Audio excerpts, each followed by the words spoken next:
Y bueno, el PAN presentó su propuesta de reforma político-electoral y si no se aprueba esta reforma, Acción Nacional no dejará pasar la reforma energética. Para hablarnos al respecto se encuentra con nosotros el diputado panista Fernando Rodríguez Doval, integrante de las comisiones de puntos constitucionales y de prácticas parlamentarias. Muchísimas gracias por aceptar la entrevista. Gracias a ti, Yaneu. Buenos días. Buenos días. A ver, vayamos por partes, porque ya había habido una presentación que incluso ocasionó la división entre el PAN, debido a que el senador Ernesto Cordero presentó otra y Gustavo Madero, el líder nacional del PAN, una más. ¿Esta es la tercera? ¿O de qué se trata? Mira, esta es una propuesta integral de reforma política y electoral del PAN, que en primer lugar supera cualquiera de las anteriores divisiones. Esta es una propuesta institucional. Esta es la buena.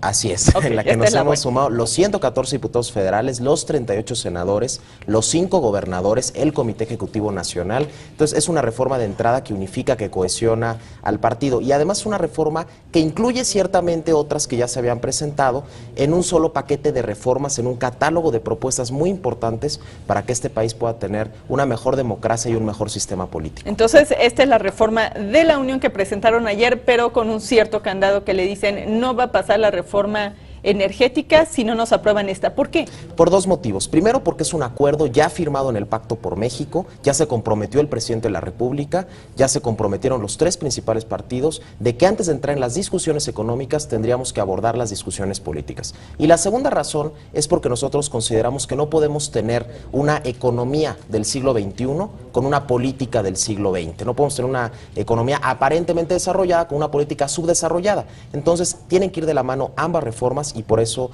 ahí está la razón de nuestra condición, de nuestro condicionamiento a esta discusión. Si ya había sido un acuerdo del pacto, ¿era necesario o es necesario volver y volver y volver a reiterarlo? ¿Que hay alguna amenaza de que les van a pasar la reforma energética o por qué esta cuasi necedad? Lo que pasa es que no hemos visto, y hay que decirlo con toda claridad, voluntad por parte ni del PRI ni del gobierno para sacar adelante esta propuesta de reforma política.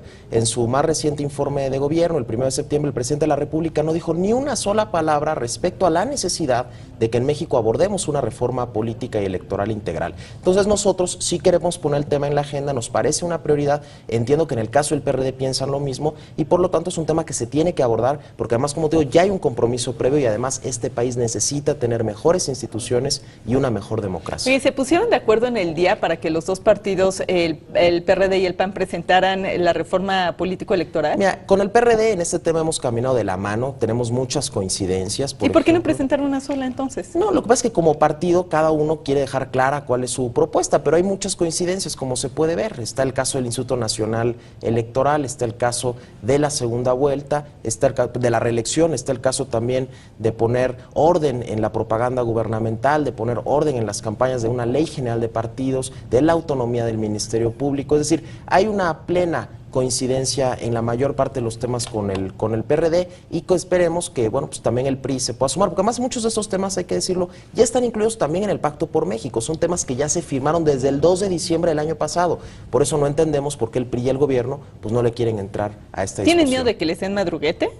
Nosotros no, pero pareciera que el PRI tiene miedo de que este país no se desarrolle democráticamente y por eso no le quieren entrar a esta discusión y aprobación ya llevamos mucho tiempo discutiendo, llevamos ya casi un año desde que se firmó el Pacto por México y no hemos abordado todavía ni una sola propuesta de reforma política electoral. Ya se abordaron reformas muy importantes como la educativa, como la de telecomunicaciones, en su momento la laboral todavía durante el gobierno del presidente Calderón, pero ya es tiempo de abordar ahora una reforma política y electoral. Oiga, diputado, vamos a hablar de la propuesta que el PAN presentó, que trae unos puntos que me dejan muchas dudas. El primero, por ejemplo, esto de la segunda vuelta. México ya es un país que tiene una de las democracias más caras de América Latina, nos cuesta muchísimo todo el tema de las elecciones. Una segunda vuelta, en caso que no se llegue una mayoría de los presidentes, ¿no sería otro proceso que le costaría muchos millones más al país? Mira, déjame decirte que México es de los poquísimos países con un sistema presidencial que no contemplan una segunda vuelta. El 80% de los países con un régimen presidencial, como es el caso mexicano, ya contemplan segundas vueltas.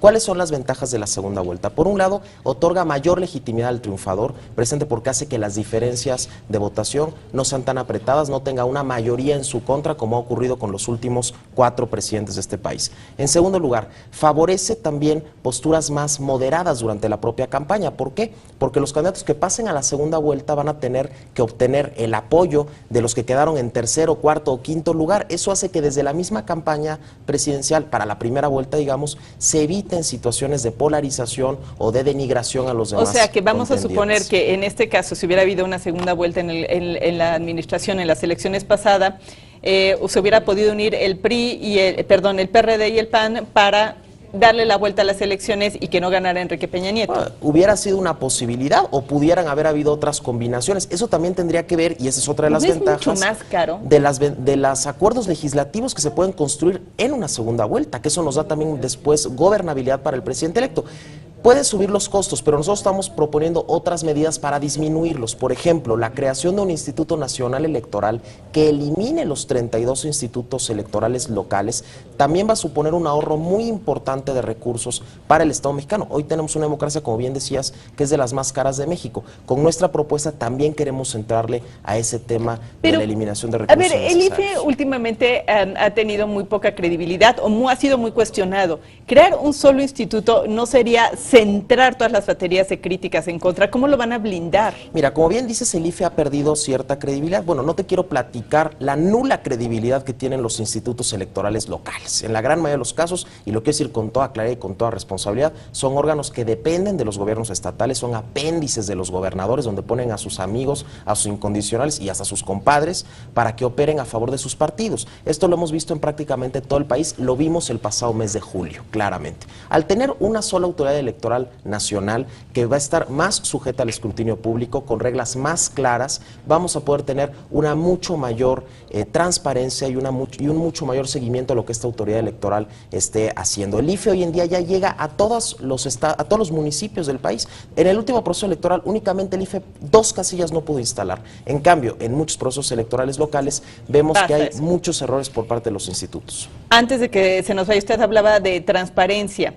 Ya por fin van a ser transparentes los partidos políticos con esta reforma. Se incluye en su propuesta, porque lo que hemos visto es que los partidos son como un hoyo negro donde no le dan ningún reporte a los ciudadanos de los recursos que reciben. ¿Aquí sí se contempla? Sí, de hecho esa reforma ya se hizo, es una reforma al sexto constitucional que acabamos de aprobar. Pero eso no ha funcionado en la práctica. Lo que pasa es que lo acabamos de aprobar hace un mes. Tiene todavía que ponerse en aplicación la reforma. ¿Y aquí no se incluye nada? También, por supuesto. Nosotros, de hecho, lo que estamos de acuerdo es que todos los partidos políticos, los grupos parlamentarios, seamos sujetos obligados de la ley de transparencia, al igual que es cualquier ente público que hoy en día recibe recursos públicos. Como tú bien lo has dicho, tenemos la obligación de rendir cuentas a los ciudadanos, porque además no son pocos los recursos que reciben los partidos políticos, y por supuesto que cualquier ciudadano puede tener el pleno derecho a la información sobre cómo estamos nosotros gastando. En discurso está de acuerdo, pues, oye, perfectamente, pero ya en la práctica, como que se hacen como Mira, yo te puedo decir que en este país ha habido avances muy importantes en materia de transparencia. Desde el año 2002, que se aprobó la primera ley de transparencia, hasta ahora hemos avanzado